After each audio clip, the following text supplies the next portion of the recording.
The next Minecraft update is coming soon. Hello there, Ray here, and we got a brand new update today, 1.21.5 pre-release 2. And if you guys don't remember, first they will come out with snapshots of new stuff in the game, then they'll come out with these pre-releases, and during this pre-release phase, they won't come out with really any major new features, but instead will fix the bugs they accidentally introduced when making the features during the snapshots. And then once the pre-releases seem stable, then they're going to come out with the release candidates. These are versions of the game where they essentially are like a full release of the game, except they're just making sure that they fix every possible problem. So during the release candidates, if we notice any more problems after that, and if they're pretty major, they will come out with new release candidates until they fix all the major problems. And then after all of that, they will finally come out with the full release of 1.21.5. Now, we don't know the exact full release version of the next Minecraft update, but seeing as the Minecraft Live is going to be on the 22nd of March, we'll probably continue to get these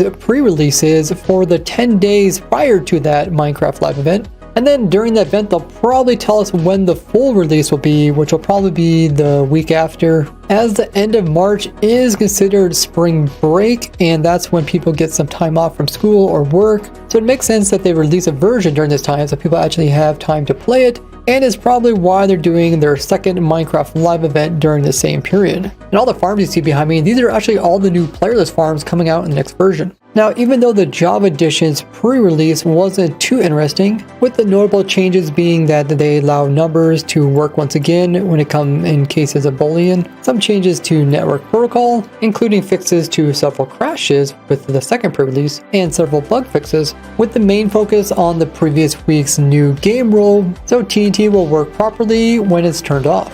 Which did include one rare, that is, if you would update your world into the snapshot, it's possible for the logs that get generated with the forest to come in and place themselves in, and in doing so they would replace part of the tall plants like the ferns and grasses, but they wouldn't actually update and remove the top piece, so you get these weird glitched out upper pieces of the fern as well as the grass on top of the log. But like all previous versions in Minecraft, I will be doing a video covering all the things you should do before updating to the next Minecraft version, including collecting rares and taking advantage of certain tricks. So make sure you have subscribed and have that bell notification set to all so you don't miss out on that video. But there is an interesting feature that will be coming to the Java Edition, which is a weird feature called Player Locator.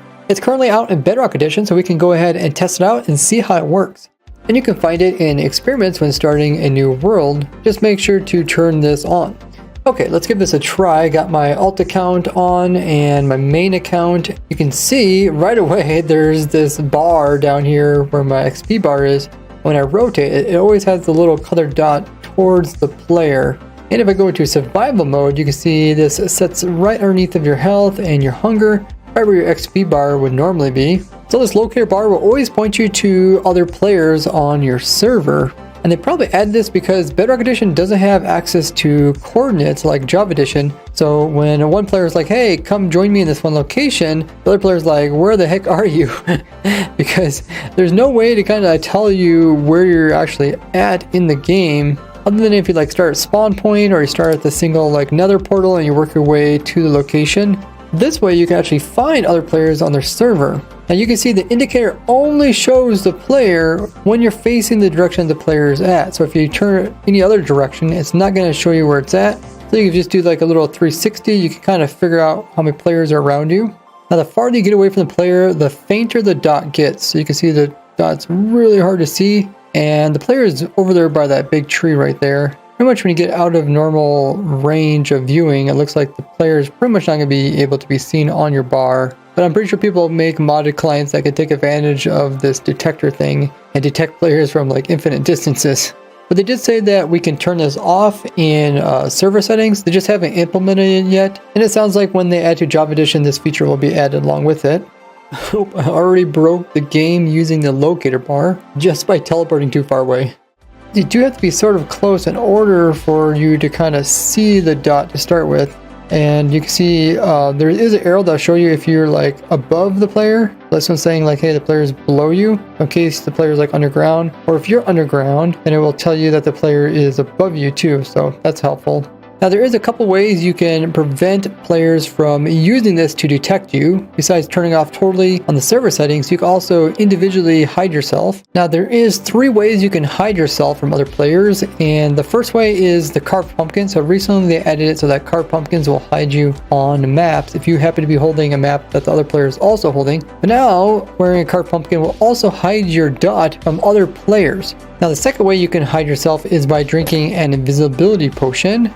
This does cost a little bit, but at least you don't have that pumpkin on your head. And while wearing the pumpkin, you also can't wear a helmet, so it does make you a little bit weaker armor-wise if you're actually trying to go into combat. But of course, if you have invisibility, then you're definitely not going to be wearing any armor. Otherwise, a player could see your armor, because anything that you're wearing with invisibility will still show up.